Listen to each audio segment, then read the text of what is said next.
Are you looking for top selling categories for this Q4 in Amazon USA? Then stay tuned, because in this video today, I'm going to share with you my best selling categories for Amazon Arbitrage in USA based on my data. Stay tuned.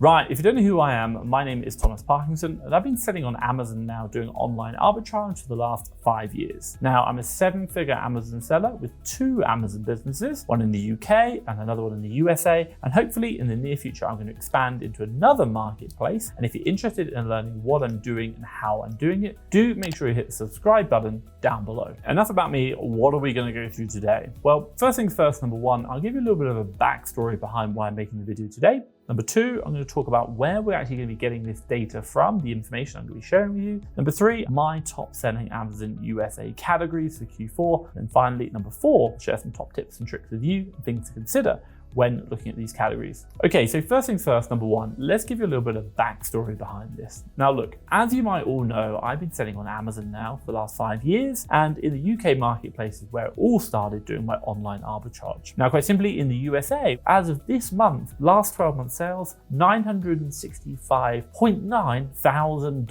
in sales. It's so close to the million. Now, you might be asking why this is important. Time and time again, Q4 is referred to as, say, the most important, the most profitable period within the year. This is why getting prepared during this period or ready for this period can be quite challenging, but also if you get it right, it's going to really help you out and you're going to smash your Amazon business. Now, that is why I'm trying to help you out by preparing this video for Q4 in order to help you familiarize you with what are some of the top categories that we found last year when we were selling on Amazon during the Q4 period. Okay, so question for you guys, before I jump into my categories, I want to know what categories are you thinking about buying, selling that are going to be the top categories for this year? Let me know in the comments down below. Now, this leads me nicely on to chapter 2, which is about where are we actually getting this information from. In my Amazon business, we've been utilizing a sheet which has helped us to track our top selling products, our top selling categories, and it's called the Ultimate Sourcing Sheet, the USS. To give you a little bit of background behind it, Sheet supports you as sellers and us as well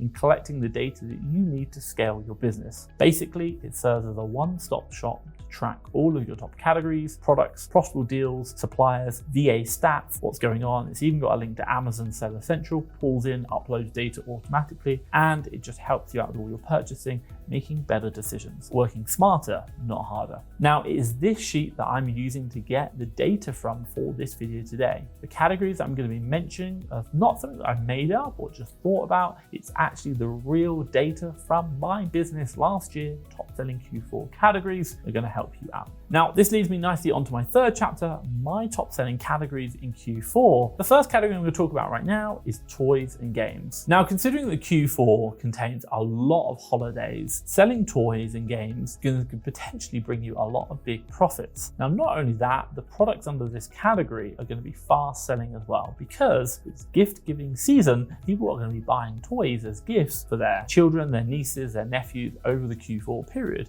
So hence, these are great products to get involved in. Now, it doesn't end there, because there are many discounts as well from suppliers in the toys and games season, because they know they're going to be in-demand products. So if you want to find products that are not only going to be fast selling within Amazon, should we say, but also as well going to give you a big profit because you can buy them at a discount, this is going to be the category to source from. What I will say is, along with the advantages that I just mentioned of selling toys and games, there are some disadvantages. So this is going to challenge you, should we say, from selling these products under the category. Now, one of the major downsides is that Amazon may require additional documentation. Within the United States, all toys intended to be used by children under 12 years old must meet federal safety standards. With that being said, sometimes you have to do extra work to make sure that you can prove this, or should we say, get the documentation if Amazon is asking for it. Just be mindful of that. Now, in addition to that, we've seen this category has a lot of competition, and especially around the Q4 period. So be mindful of that. And then that being the case, should we say, I do advise you to look for toys, maybe have less competition, or perhaps if they do have more competition, they're just selling enough that the competition will sell out and you can obviously make sure the price goes back up again. Now, the second category I'm going to talk about for you is called beauty. Now, in this category, we've seen that there are many suppliers that are offering products on sale. Now, if you want to source products for cheap that you can then resell on Amazon for a profit, beauty is going to be a great way. Not only that, you could also find a number of deals under this categories. Now, along with some of the pros, and I do love the volume, I love the pricing you can get, and the fact that there's always a supplier who's selling them, we have experienced some of the cons. And what are they? Well, quite simply, with beauty, quite a lot of the brands can be what's known as private label, branded, restricted. This causes issues, particularly around IP complaints, intellectual property complaints. Now, you might be asking, what is an IP complaint? What are these restrictions we're talking about? Well, quite simply, an IP or intellectual property complaint is a legal action brought by one party against another party when it feels its intellectual property, IP, rights have been infringed upon. If you get too many of these, Amazon will shut down your Amazon selling account, and it's not like you can just create another one.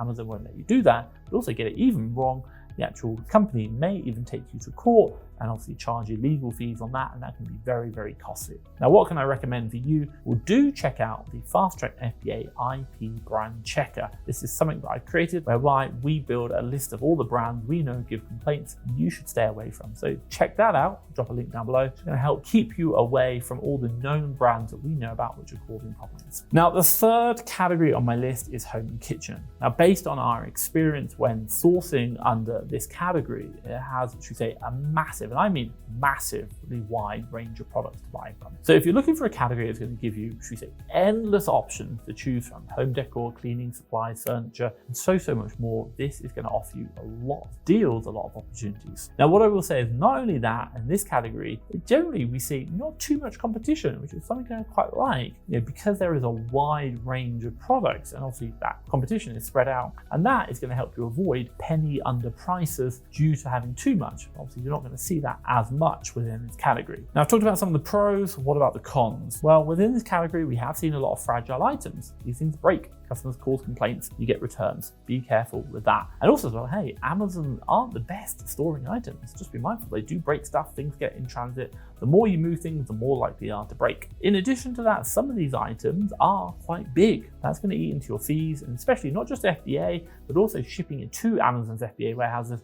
They're going to cost you more. You're going to put less in a box. Be mindful of that. Also as well, the other issue we have seen is that, should we say, getting stock from suppliers can be a challenge because suppliers can limit orders. Just be mindful. Maybe you have to look at different suppliers. Maybe you have to put in multiple orders. Just don't put them all in at once. That's another thing to consider. But with all of that being said, I do advise you to start looking at this category under Q4 because lots of range, lots of opportunity, but also as well, a lot of people gift these products as well. That's a really good thing. Now, the fourth and the final category I'm going to recommend for you is on clothing and shoes, something to consider. Now, what I will say about this category is that they are good selling items in Q4. People like to give them as gifts. Maybe I need some new shirts, I'm always wearing the same one. And this is something that we need to consider. And actually, this is something that is going to give us an opportunity to obviously see demand increase. Obviously, we can buy and resell it because these are great presents for people's loved ones. Now, not only that, they generally have less competition in this category because it is absolutely huge. Think about just like clothing in general, and then you've got all the variations. But despite these advantages that I'll share with you, there are some cons. Well, basically, within the clothing category, there are a lot of variations. I mentioned it. Now, with that being said, some of the clothing categories are going to be, or should I say variations, really top selling. Other of them are really not going to be. Now, if you are sourcing under this category,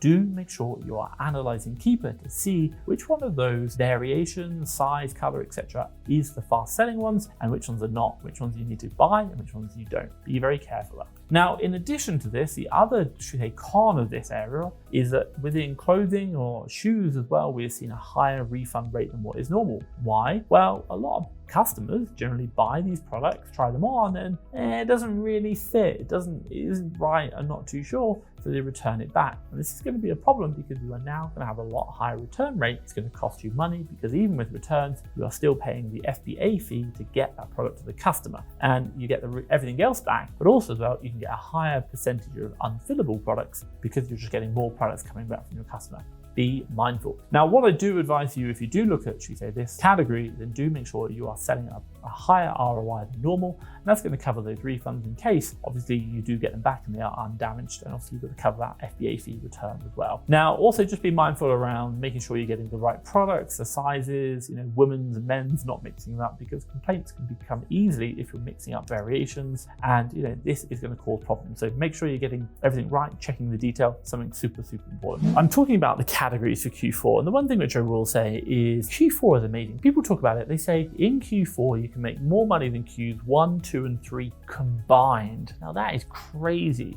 In just 3 months a year, you can make more profit than you can from any other category. I'm not saying it's going to happen for everyone, but it just shows you the power of this time of year, why people are gifting. Getting the right deals, getting enough deals, especially as a new seller, can be a real challenge, because quite simply, what's going to happen is that it takes time to find deals. We know that. Now, if you are like me and you value your time, then do check out FastTrackFBA Deals Service. This is a service I created whereby we have online arbitrage deals in the US and the UK that you can view today, right now. Have a look at the link down below, FastTrackFBA Deals Service. Trust me, I think you're going to love it. Game changing, and it's going to help you level up and make this the best Q4 ever. Now, this leads me nicely onto my 4th chapter, top tips for you. So what do I recommend? Well, look, first things first, number 1, do check that Keeper chart. I cannot stress this enough. Check Keeper to show you, should we say, the product sales history. You want to know which items are selling fast in Q4, but also as well, do make sure that you are checking it over the course of a year. You want to make sure that, is this product that I need to get rid of by the end of Q4 because it's dead in Q1? Now, the second top tip I recommend for you is review your records, your sales, your data from last Q4. This is exactly what we've done for this video. What I'd really recommend is look at the products, the categories, stores, where you were sourcing last year. Do that again. Stop working stupid. Spend time on those products. That's really going to help you out. Now, the third top tip for you is focus on non-seasonal items. What I'd say again is that